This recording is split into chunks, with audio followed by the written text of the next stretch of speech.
Hey guys, this is the historical mapper here, and thanks for 100 subscribers.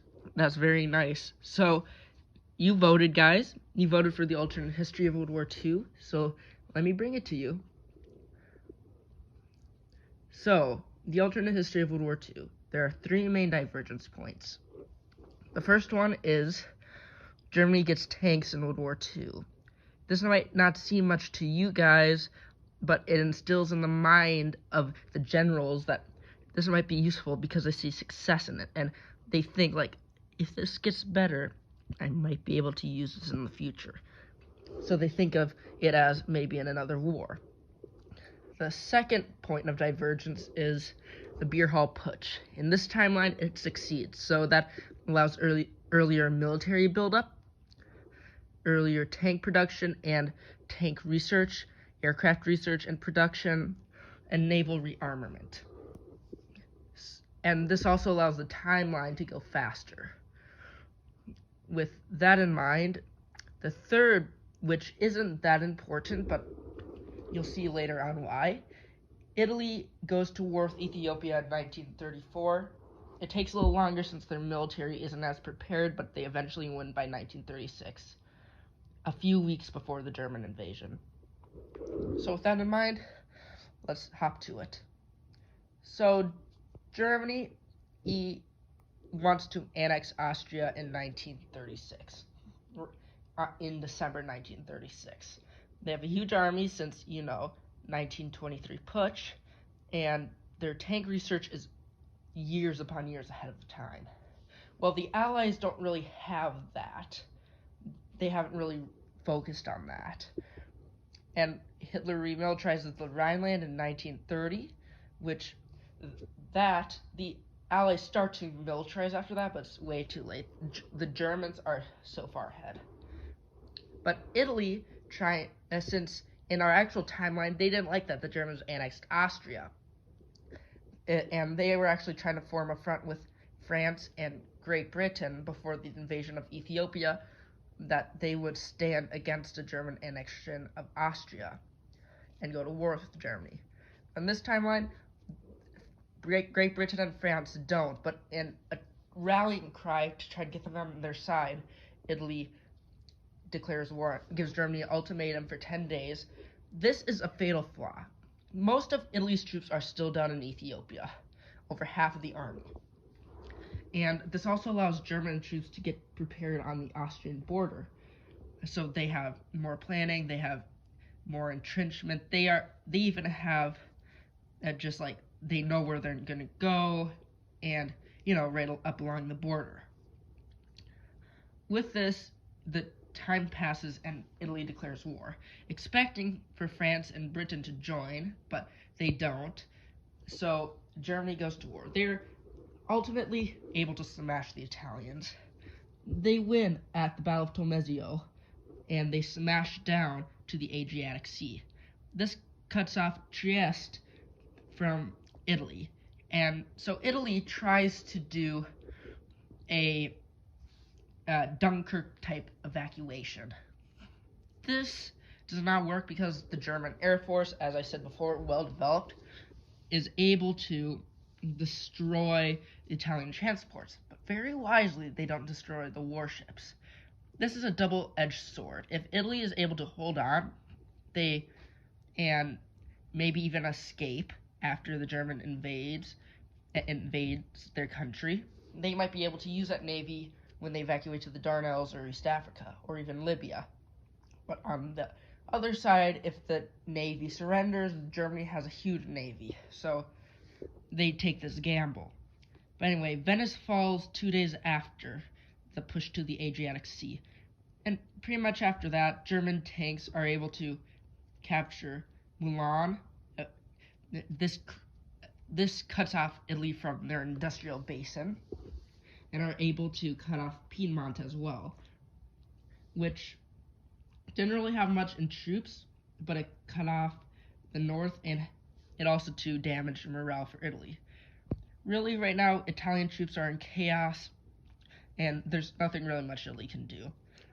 So Italy is in retreat. They try to set up a defense of Rome, but after a 5-day battle, Rome falls.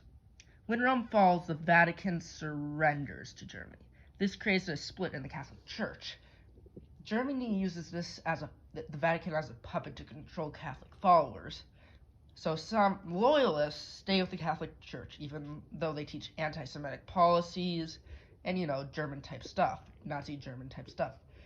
On the other hand, the reformists, or the people who are breaking away from the church, reform in Los Angeles and proclaim the new Catholic Church. They say once the Vatican is liberated from German occupation, they will come back. They teach the beliefs of the Catholic Church. They see that the Vatican is puppeteered by Germany. So with that in mind, Germany only allows the loyalist Catholics. The Allies allow both, but they strongly influence saying be a new reformer Catholic, or loyal to the previous pope, because the Pope himself is killed when artillery shell strikes the Vatican. So the Germans practically force the cardinals to vote on their candidate, which is a cardinal from Germany. Okay, so Italy is falling, and there's nothing really they can do about it. Once the Italian boot falls, they try to hold out in Sicily, but when Italian naval commander surrenders, Admiral, with his fleet, they're able to cross, and even though they put up a valiant fight in Sicily, Palermo falls. Sardinia, they could have held out, but the island surrendered to Germany, saying, when Germans said, we'll allow you to stay in the Italian army and or allow you to go home. So Italian forces evacuate. They have 3/4 of the Navy still. The Navy admiral that surrendered had 1/4 of the Navy, but it was unexpected, so the Italians weren't really protecting the strait with too much. They were more trying to evacuate troops. So Benito Mussolini flees to East Africa, where they establish the East African Federation, and the Rhodes Islands, become also under Italian control. They're just too far away. This creates a strife between Greece and Turkey. So, with that strifing happening, Greece takes Germany's side. Turkey takes the UK side. So they will both turn to their respective allies when they go to war. But Libya falls after a naval invasion, which they make it Reichskommissary in North Africa. Venice and those lands become German, and then King Emmanuel becomes a puppet king of Italy. And so the Rhodes is practically independent from East Africa, but under the direct rulership of Benito Mussolini. So we'll talk about that in the next video. So, Germany. Now they do after victory in Italy, the month war, they feel pride. The Allies say it was just that Italy had most of their forces down in Ethiopia. They dismissed it like everything they do. But this time, Germany knows that it was their panzers. They invest even more heavily into their panzers and motorized units. So let's go over to the Sudeten Crisis. The Sudeten Crisis was the thing that started the Second World War. Or in this timeline, they call it the Race Car War, or the War of Shame. Germany calls it the Lightning War, or the Glorious War, or some even call it the Reclamation War. So, the Sudetenland Crisis happens. They expect Germany to attack Czechoslovakia first, so they can prepare, and they think they can prepare defenses. So, the troops right now are just preparing defenses along the French-Belgian border. they're not really prepared. But Germany ran away. In day 2 of the war declared, they attacked Belgium, Luxembourg, and the Netherlands. They land paratroopers behind enemy lines, which cuts communications off from France to Belgium, and they sweep in up Belgium within 2 days. The Ardennes attack happens right away and is able to push into France and is able to cut troops off at Dunkirk. In this timeline, Germany crushes it instead of allowing it to escape. So with this, take in mind that this is 1938, September 1938. So Germany is pushing down. They capture Paris. In this timeline, France surrenders in main France, but their colonies don't. They create Free France. So so just to repeat again, France itself surrenders, but not its colonies. So Vichy France, or National Francais, becomes into power. They surrender earlier, so Germany occupies less. They don't get the whole Atlantic coast, so they just get northern France. Paris is occupied by Germany, but the France that Germany doesn't annex, like Alsace-Lorraine, and like the Dunkirk part, Calais part, they're occupied, but they're under the National Francais authority. So with that, in shock, Czechoslovakia doesn't stand a chance. It took 2 weeks in this timeline to finish off. Fierce fighting, used paratroopers, used tanks, created many pockets. The Czechs surrender before Prague even falls. They ask for their nation to at least be, they have one condition on their surrender, their nation to at least be still around. This Germany annexes the Sudetenland, gives Slovakia their independence, but the rest of Czechoslovakia, they create the fascist Czech, practically, republic. But it's not a republic, because it's fascist. So, okay, Germany, with this new land territory conquered, Hungary joins the war in the last days so they can get their, historically, what they got from southern Slovakia and the little part that's now in Ukraine. So, the invasion of Britain. This can get interesting. So, Germany, 2 months after their victory in France, decide to launch Operation Sea Lion and invade Britain. Over the past 2 months, they were able to bomb and take out the RAF, then bomb the British Navy. They can do this because the British don't have time to develop and grow their air force like in the Phoney War. So they're very unprepared. Germany is able to easily win the Battle of Britain. So the Germans land off the coast in Portsmouth, Dover, and Plymouth.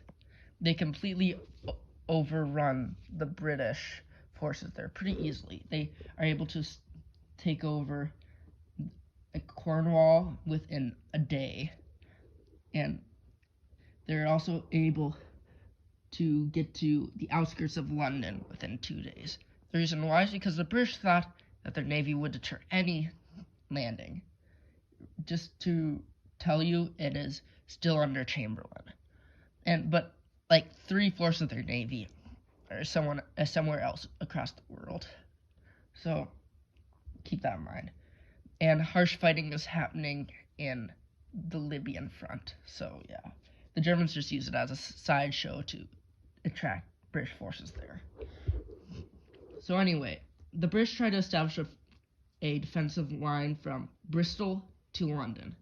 This obviously breaks because there's not enough troops. They get attacked at Reading and are able to encircle London. The Battle of London, the biggest battle to ever happen on Britain. It was fought over a month with heavy fighting. The British troops fought fiercely, but eventually Downing Street and Buckingham Palace fell. Big Ben got toppled off of an artillery explosion, but that's pretty much what all happens that you need to know about. Bristol falls in a little siege which lasts a week, but not is only important because it's called the Bristol Line, so morale plummets. They are able to take over Birmingham within a week of breaking the Bristol Line, and they effectively go up to Liverpool and cut off Wales. Wales uses this opportunity to declare independence away from Britain because they feel like the British practically evacuate Wales. They feel like left behind, vulnerable, and betrayed by England. So Wales becomes a democracy, but they're heavily influenced by Germany because, if they don't comply, they get invaded. The Liverpool line stretches from Kingston upon Hull to Liverpool. They don't hold the southern Liverpool peninsula, but they hold the main Liverpool. So with that, it is harsh fighting, but it takes almost two weeks to break, the longest of any line, but they are able to break it. They're able to capture that. They retreat back to Scotland, which Scotland declares independence when they're retreating. So seeing that there's nowhere left to retreat, the British Army surrenders, and a conference will be held in Amsterdam for the peace conference. Northern Ireland is annexed by Ireland. Ireland just invades them. And also during this time, the Greek-Turkish war breaks out, which Turkey doesn't lose any ground. Greece is currently split. Right now, we'll go into that in the next video, because it has much to do with the Italian East Africa and the Rhodes Islands. So yeah, the British hold out in different colonies and all of that after the peace conference, but we'll go into that in the next video. And yeah, Japan. They just do practically the same thing with China, but they have a lot more success because the Burma road is cut because Britain obeys Japan, because they're not going to disobey Japan and risk war while Germany's invading their homeland. So the Chinese fall, sadly. So that's where I'm going to leave off with this video, and hope you have a good day. See ya.